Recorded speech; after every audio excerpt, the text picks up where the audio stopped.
Exactement cet état d'esprit, on l'a remarqué lors du match face au Rwanda. On a vu un arbitrage catastrophique.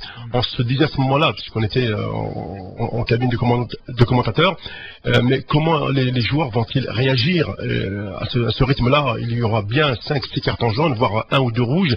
Et finalement, 0 carton. Vous êtes parti au Caire avec tous les titulaires. C'était peut-être ce jour-là qui est née cette victoire psychologique de l'équipe. Non, mais les joueurs, on est habitués un peu dans les championnats en Europe à... Là, on est en Afrique, hein. Ouais, mais à ne pas répondre à la provocation, parce que de toute façon, ça sert à rien. Tu peux pas aller chez l'arbitre, si c'est penalty, lui dire non, c'est pas penalty, il va dire ah ok, si t'insistes, ok, je l'enlève le penalty.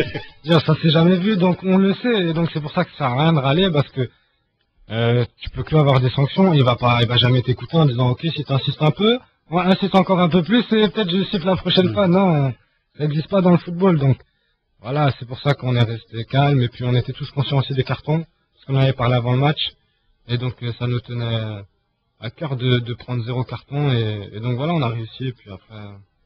Juste par rapport à la question que moi on vient de poser, est-ce qu'il y a eu un travail spécifique du staff ou du coach par rapport à ce match-là? Parce que c'est vrai on sentait qu'il y avait un calme absolu de l'équipe. Est-ce qu'il y a eu une préparation spécifique par rapport à ça? Non, c'est nous les joueurs entre nous. On s'est dit voilà, faut qu'on reste professionnel et qu'on va être provoqué. Et si et ça, on s'attendait à ça. L'entraîneur nous avait aussi avertis, et puis voilà, on s'était préparé un peu plus psychologiquement sur cet aspect-là. Justement, Karim, maintenant que on voit ce groupe est fort psychologiquement, il est solidaire sur le terrain, parce que c'est la solidarité du groupe qui fait que vous en êtes arrivé là. Qu'est-ce qui vous manque aujourd'hui pour franchir un autre pas autre que celui des éliminatoires? Non, mais moi je pense qu'on est sur une bonne voie. Après, faut qu'on continue à travailler comme on le fait aujourd'hui, à progresser comme on le fait, et après on est sur la bonne voie. Je crois pas qu'il y ait beaucoup de choses à changer. Non, je le vois pas trop. Non, je suis plutôt positif et optimiste. Karim, après la victoire et le billet qualificatif que vous avez décroché en Égypte, vous avez été accueillis comme des héros en Algérie. Tu nous parler un petit peu de ce... là, c'est belle foule. 36 millions, je sais. Non, mais là, on est dans un rêve. Le lendemain, on se réveille, on se demande si on l'a vraiment vécu ou pas. Limite, c'est ça. Parce que c'était, je sais pas, tellement beau que... voilà, non, mais c'est vrai que après, je sais, le soir, quand on était tous ensemble, les joueurs, avant de rentrer en Europe, on se disait, mais c'est pas possible. On l'a vécu vraiment, ou on a tous rêvé, parce que c'était tellement... ça, personne s'attendait à ça. On était tous surpris, et voilà. Et puis au jour d'aujourd'hui, on sait que voilà, c'est une source de motivation. Et puis des fois, on en reparle, et on se dit, voilà, maintenant, il faut qu'on veut retrouver ça, et puis leur faire encore plus plaisir. Vous avez reçu le président de la République, qu'est-ce qu'il vous a dit? Ouais, c'est un honneur. Après. Non, mais moi, juste personnellement, il m'a demandé ce que j'avais pensé de l'accueil, un peu comme ça en rigolant. Il m'a dit alors, ça va, ça t'a plu? C'est pas mal ça. Là, alors je dis, j'étais un peu déçu, mais je m'attendais, je rigole. Non, c'était très gentil, très amical, non, mais c'est très gentil de sa part de nous avoir reçus comme ça, et ça nous a très touchés. Voilà. Il a eu ce geste fort quand même, ouais, d'envoyer tous ses supporters au Soudan. Parce que à votre sortie du Caire, vous étiez seul. Vous ne savez même pas comment vous allez mener le combat à Khartoum. Et d'un seul coup, il y a eu cette vague d'Algériens qui a déferlé sur Khartoum. Là où vous êtes sorti carrément. C'est grâce à eux qu'on s'est qualifié. Je veux dire, il n'y a pas de. Je sais que quand on est parti d'Égypte, le seul souci, après le match, c'était, on demandait au président de la fédération, il y a combien de spectateurs qui seront là? C'était la seule question. On savait que si on avait un peu de spectateurs, on allait être intouchable. Mais on voulait pas vivre ce qu'on a vécu au Caire.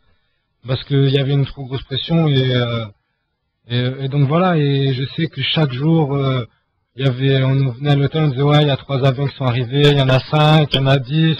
Et plus il y avait d'avions, plus les chiffres augmentaient, plus tu voyais la motivation qui était haute, et jusqu'à on lui disait, ça y est, c'est bon, ils sont tous là. Là, on s'est dit, c'est qu'on est arrivé dans le stade, on a vu que, bon, voilà, c'est vrai que faire déplacer 15 000 spectateurs, c'est énorme. Ouais, après, on sentait bien et on s'est dit, là, c'est impossible. Vous jouez à Blida, quoi. Ouais, je veux dire, là, on leur laissera rien. Ouais. Toujours dans la même ambiance, il semblerait que tu dormais lorsque Zidane est arrivé à l'hôtel au Castellet. Quel a été ton sentiment en apprenant que Zizou est réellement là? Ouais, maintenant, mais c'est vrai que... Moi, il avait venu vers ma chambre et il a fait, m'a fait, vas-y, descends, C'était quelle heure, c'était quelle heure en heure? Ouais, il est 11 heures, ouais, j'étais en train de regarder un film dans ma chambre, tranquillement. Et moi, je dis, m'embête pas, là, casse pas la tête. J'allais là, c'est pas vrai. Je dis, ouais. Après, il me dit, si, moi, j'ai fermé la porte. Je dis, non, vas-y, laisse-moi. Après, il est revenu 5 minutes plus tard, et après, je regarde par la porte, et bon, je vois tout le monde qui est là. Ouais, c'est sérieux, là.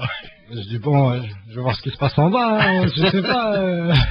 Ouais. Et puis après, je vais voir là, et puis c'est vrai que ça a été quelque chose d'exceptionnel pour moi, parce que pour moi, voilà, c'est la référence, c'est l'exemple, c'est un peu tout, au niveau tout, du football et en dehors aussi. Et donc voilà, le rencontrer, parce que j'avais jamais rencontré jusqu'à présent, c'était un moment fort pour moi, et voilà, et comme j'avais dit dans les journaux, j'étais un peu comme un petit gamin devant lui. Ouais. Parce que c'est vrai que j'en ai vu plein, des joueurs de football, j'en rencontre tous les week-ends plein, des grandes stars qui sont connues partout, mais Zidane, c'est quelque chose de particulier. C'est vrai. Et racontez-nous un petit peu cette histoire de Abdoun qui le salue en arrivant et tout. Non, mais bon, je veux pas trop m'exprimer sur les autres, mais c'est vrai que... Non, mais dis-le, quand même, il vous a fait un peu d'ambiance. Ouais, non, Abdoun, ouais, bah oui, Jamel Abdoun nous a bien fait rire parce que c'est vrai qu'on avait l'impression que c'était son cousin, ou je sais pas, ou qui, mais... Dis-moi, laisse-la mettre tranquille. Non, il nous a bien fait rire et... Il était là, il parlait avec lui, normal. C'est comme ils se connaissaient depuis. Ouais, T'as vu, c'est-à-dire dans le groupe, il y a toujours quelqu'un qui a sa petite touche. Ouais, il y en a toujours un qui est là, qui est en forme pour mettre l'ambiance et mettre les autres de bonne humeur s'il y en a un qui est un peu de mauvaise humeur. Et qu'est-ce qu'il vous a dit, franchement, Zizou, comme ça en groupe? Non, il nous a félicité pour notre parcours, il nous a dit qu'il nous avait suivi les derniers matchs, pas que l'Égypte aussi avant. Et que voilà, qu'il était fier et qu'il était content de ce qu'on a fait et qu'on ait remis l'Algérie à ce niveau-là. Et donc voilà, qu'il allait continuer à nous suivre et qu'il allait revenir nous voir très prochainement. Avant de finir cet entretien, Karim, maintenant, je pense que après le Borussia, il y a sûrement un objectif. Quel championnat te fait rêver? Quel club te fait rêver? Non, c'est sûr que moi j'aime bien l'Espagne, c'est vrai. J'ai un petit penchant pour l'Espagne, mais après, je me sens bien aussi en Allemagne. L'Angleterre aussi, j'aimerais bien.